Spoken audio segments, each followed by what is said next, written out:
Sesuna Universidad, nuestra casa de estudios, se honra el día de hoy en recibir al doctor Azol Rosáñez Estrada, del cual me voy a permitir leerles una breve semblanza.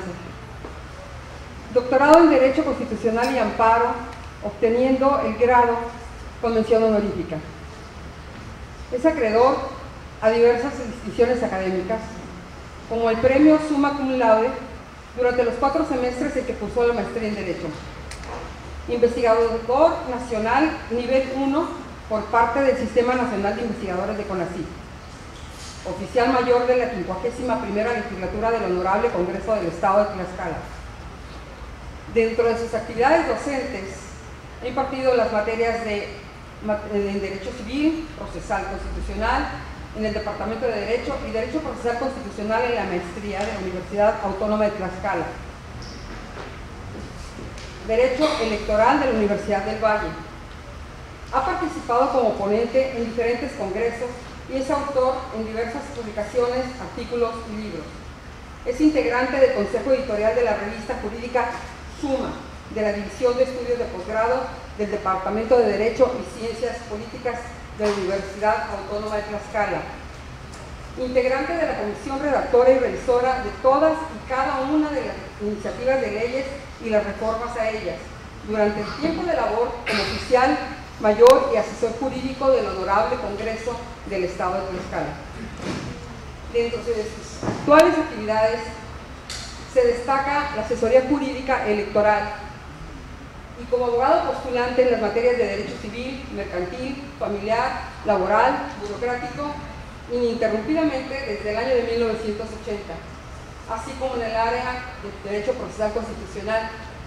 Tema de hoy será precisamente el proceso constitucional, haciendo una interesante comparación con nuestra Constitución del Estado de Baja California. Un aplauso para recibir a los...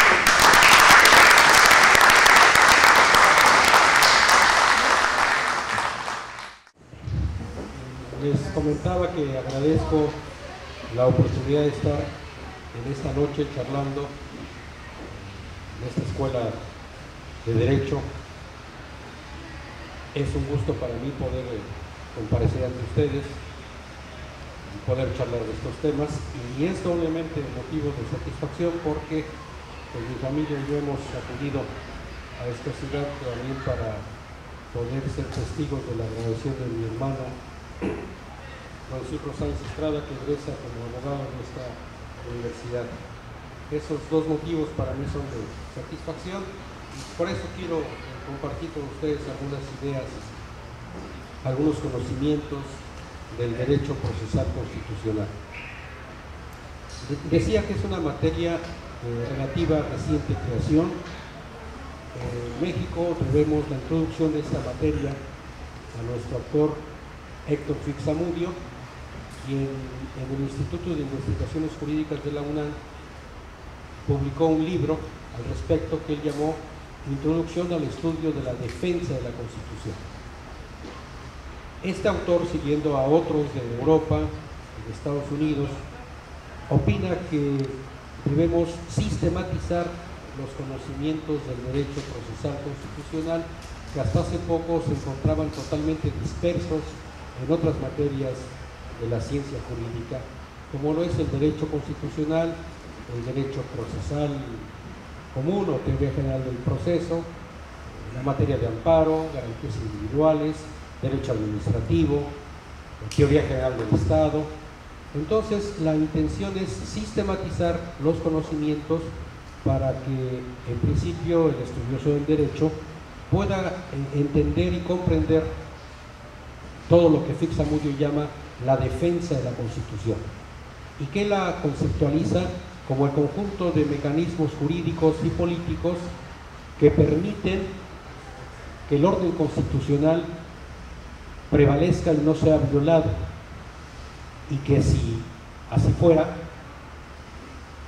se cuenten con mecanismos que permitan restablecer las cosas al estado que tenían antes. Entonces, así, Fixamudio encuentra que la defensa de la Constitución se compone de tres sectores. El sector preventivo, que, insisto, busca como objetivo evitar que se viole el orden constitucional. Y el sector correctivo, que es también un conjunto de mecanismos de índole procesal que entran en juego cuando la Constitución o el orden constitucional es violado para restablecer la vigencia, la supremacía de la Constitución. Entonces tenemos un sector preventivo y un sector correctivo.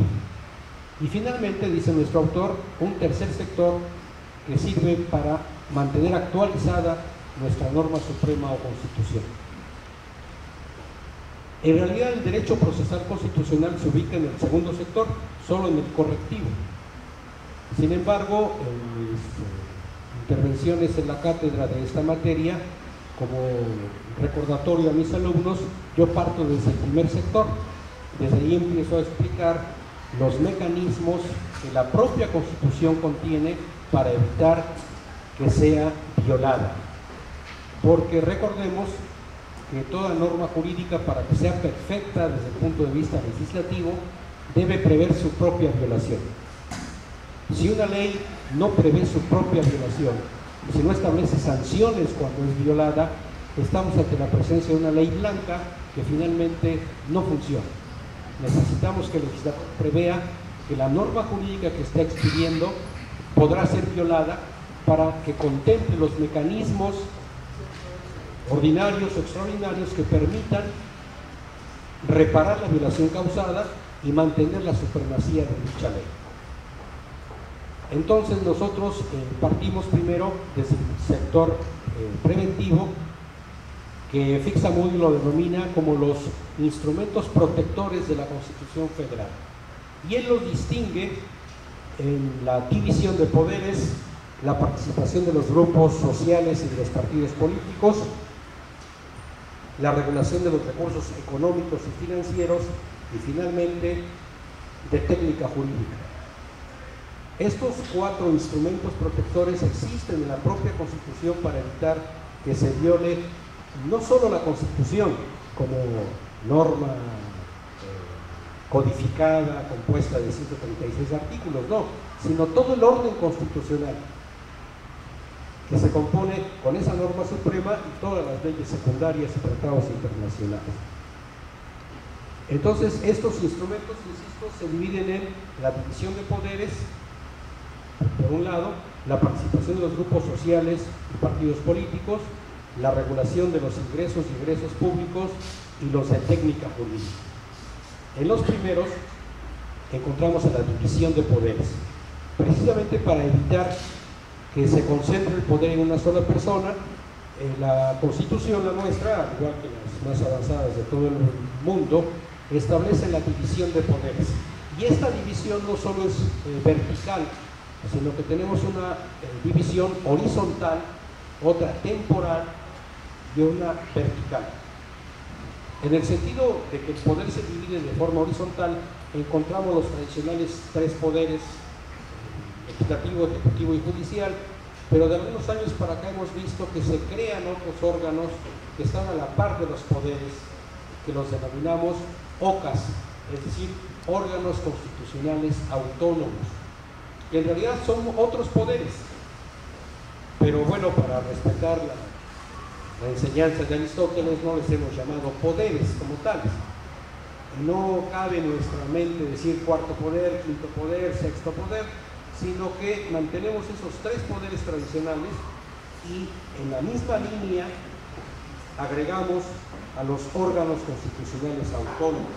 En el caso de México, a nivel federal, como ustedes saben, tenemos al IFE, tenemos a la UNAM, tenemos al Banco de México, y graciosamente el INEGI, así lo conceptualiza la Constitución, que no se justifica que sea tal, pero bueno, así lo tenemos, a la Comisión de Derechos Humanos, y todos estos organismos están en un plano de igualdad con los otros tres poderes. Lo que se evita, insisto, es que el poder se concentre en una sola persona y se reparte entre varios en relaciones de coordinación, no de subordinación, sino de coordinación. Otra forma de dividir el poder público es de manera temporal. La Constitución establece que no habrá reelección, por un lado, y por el otro señala un tiempo de duración específico al cargo del presidente de la República, diputado federal, senadores, y a los integrantes del Poder Judicial Federal y de los mismos organismos constitucionales autónomos. Y de esa forma también se evita que se viole el orden constitucional, eternizándose las personas en el ejercicio del poder público.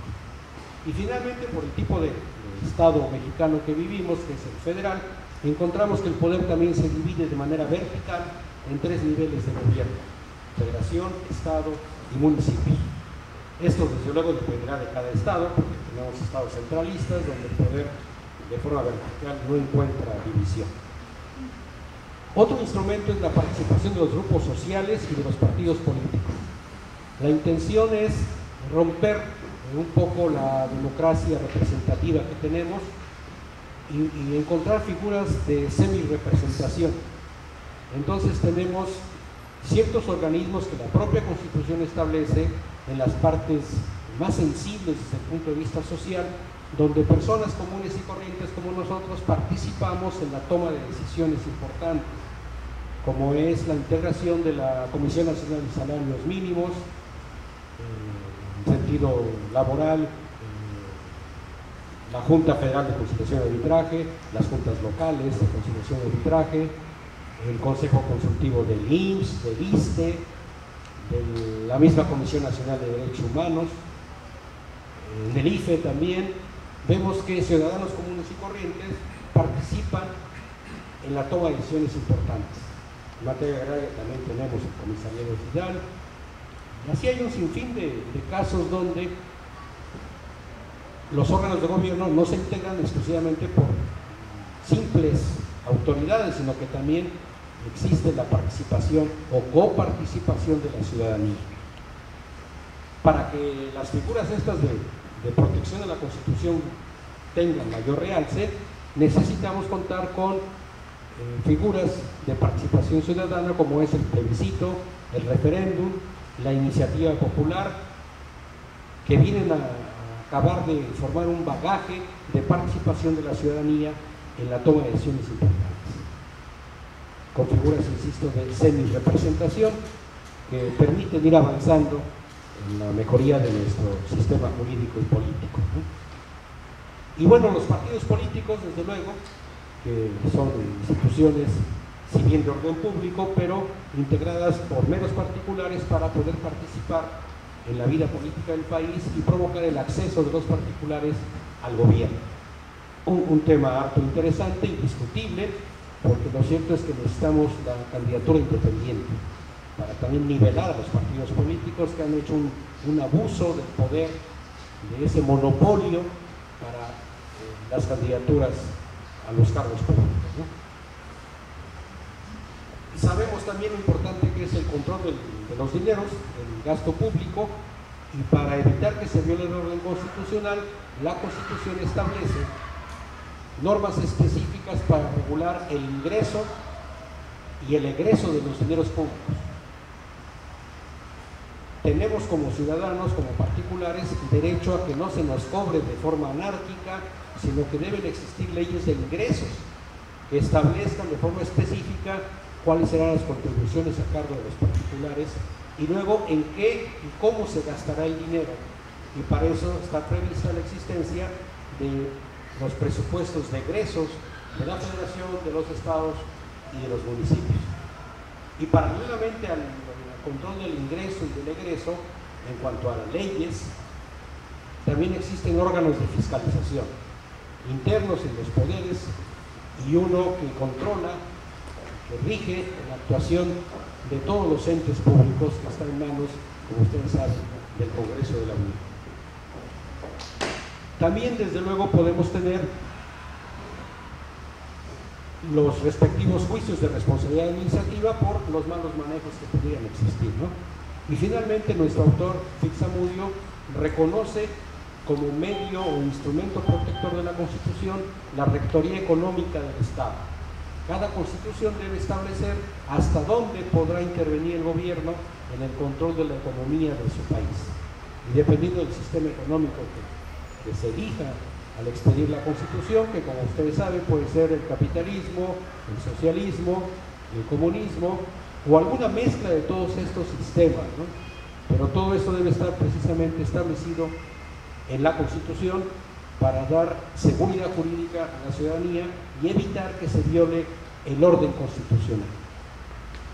Hasta aquí tenemos mecanismos, instrumentos protectores de la Constitución de carácter político o económico, y al final nuestro autor encuentra instrumentos de carácter exclusivamente jurídico, que él llama de técnica jurídica, y en esto nosotros vamos a encontrar en principio la supremacía constitucional explicada conforme a la pirámide jurídica de Kelsen, contenida en el artículo 133 de la Constitución.